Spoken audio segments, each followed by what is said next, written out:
What do you do if you feel unsafe while cleaning in a home because you feel that there's suspected drug use or drug dealing? That's a great question, and we're going to talk about that today.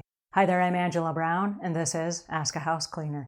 This is a show where you get to ask a house cleaning question, and I get to help you find the answer. Now, today's show is brought to us by mycleaningconnection.com. That's a website that has all kinds of cleaning resources, from blogs to books to uniforms, products, software, cleaning supplies, cleaning equipment, vacuums, mops, the whole nine yards. So check it out at mycleaningconnection.com. There's also a community there. We've just started a community where you can ask your questions and anybody can jump in and help give you an answer. We want everybody to get their questions answered. So mycleaningconnection.com. All right, on to today's show, which is from a general manager of a cleaning company, and he has this question.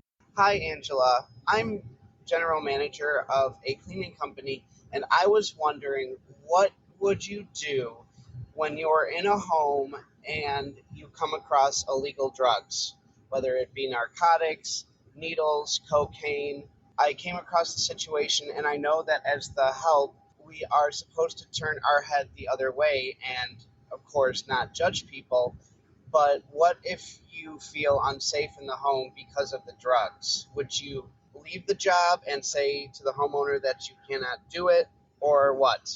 Thank you so much. All right, so as the general manager, this puts you in a little bit different situation than a regular employee because it's your responsibility to train all of the other employees that are under you. Okay, so the very first thing we want to do is go through the OSHA training, and we want to talk about sharps containers and how to deal with dangerous or hazardous substances. Because we don't want you to be in a situation where you're cleaning, let's say, underneath the sofa of a couch, and you find needles that stick you. Okay, that's not a good situation at all. So we want to train all of your people in OSHA safety so that they know about sharps containers and how to dispose of the stuff properly, how to recognize them, where to look, all those kinds of things. So that would be my first recommendation. The second recommendation is it drug use or is it drug dealing? Because if you suspect that there's drug dealing going on, there's a reason to feel unsafe and you need to go find some new clients. There will be clues. Clues are things like the door jambs have been busted in where somebody broke a door down. If somebody breaks a door down, that means there's violence in the house. And so if there's something like that, that's a dead-on clue that something violent is happening behind these doors. You don't want to be in that situation. So go to safety. Now, when do you report it? That's also another question. Is it drug use and there's a little bit of it and maybe someone was experimenting, or is there a lot of drugs and maybe you see money lying around, or you see lots of drugs lying around, or like you said, you saw needles? So if you suspect that there's a lot of drugs happening here and you are in danger, then you can report it to the police, and you can report it as an anonymous tip. Now, you are the house cleaner, and so you have information that a passerby on the street would not have. So you may want to say, hey, listen, I work for this cleaning company. I would like to keep my personal identity private. Now, you might be the only house cleaner that was in the house that day, but there may be other house cleaners in your company that have been there at different times. Now, you want to formulate a tip, and you want to give them as much information as possible. With that information, you want to give them the address and the location of the home you're turning in. And you want to give them the substance that you saw. I saw needles. I saw cocaine. And you give them specifically what you think you saw. If you're not sure, it's white powder, or it's a crystallized liquid, or I saw a spoon with, and you go through the different details of the things that you saw. And then they can direct you to the right person, whether it's a non-emergency police, it might be the police and they get in a car and they come right over. But my recommendation would be, don't go to the homeowner in this situation. If you feel unsafe about the things that you saw, if you approach them and say, I'm uncomfortable being in your home because there are drugs, what you're going to do is put them on the defensive. And most likely they will say things like, well, they're not mine. Somebody must have left them here. And they give all kind of weird excuses and whatever. It's not going to be helpful to you. And they're not going to take responsibility. People that do drugs and are addicts don't say, yeah, I know, it's my bad. I really should quit. Do you think you can help me find some help? They don't do that, okay? So it's a lot of blame. It's a lot of pushing it somewhere else. And then you're now the narc. So if they do get turned in, they know it was you. So just go about your merry way, do the best you can with this house cleaning, finish your job, collect your pay, and then call the police and say, listen, I have a situation I just wanted to bring to your attention because I feel unsafe in this house. As a general manager of a cleaning company, it's your responsibility to have this conversation with all of the people that you work with.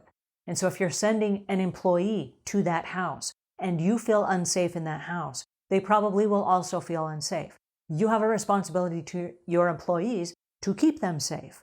And so if you feel unsafe about it, I wouldn't send them there to that house. I would end the contract and just say, hey, we're no longer a good fit for each other. And I wouldn't give any excuses. I wouldn't make up any reasons why. And I probably wouldn't even bring up the drug thing as an issue. Like I said, it's going to do more harm than good in this particular scenario.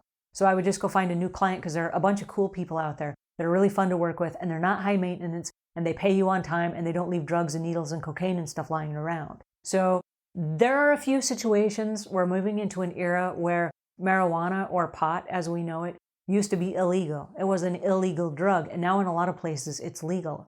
And so house cleaners are running into it for the first time, and they're like, whoa, what should I do?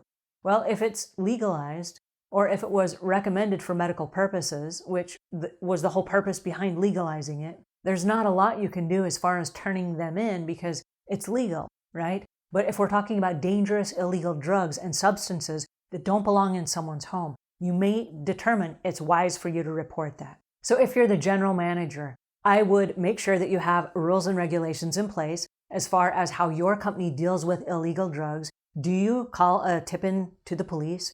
Do you go through the OSHA training and make sure that everyone knows about sharps containers and what to look for and how to deal with those kinds of things? And once you know that, then I would put it in writing so that it's in the employee handbook. And then also I would make sure that all of the employees sign off on the additional training that they've had that goes inside their employee file. And then I would just make sure that from now on, if someone feels uncomfortable in a home where there is illegal drugs or illegal substances or whatever, that there's a process where they come to you as the general manager and they say, I feel uncomfortable going back to this house. And that gives you a chance to investigate that, determine what it is. Maybe they even take pictures on site so they have proof to send you so you don't have to go back into the home. I don't know. Your company will decide what those issues are. But once you have rules and regulations in place, you can start implementing those moving forward. And then everybody that you train from here on out just falls into the new rules and regulations that you're creating right now. Because I don't want you to go into a home where you feel threatened either by a possible drug deal or that somebody's going to bust in and that there's going to be violence or any of those things. I don't want you to put yourself or your staff in any of those situations. So once you have those items figured out and how you're going to deal with that, then I would move forward with confidence in knowing that those just aren't our clientele. Those are not the people we're looking to clean for. Alrighty, I hope that helps just a little bit, and please keep your team safe. Alrighty, until we meet again, leave the world a cleaner place than when you found it.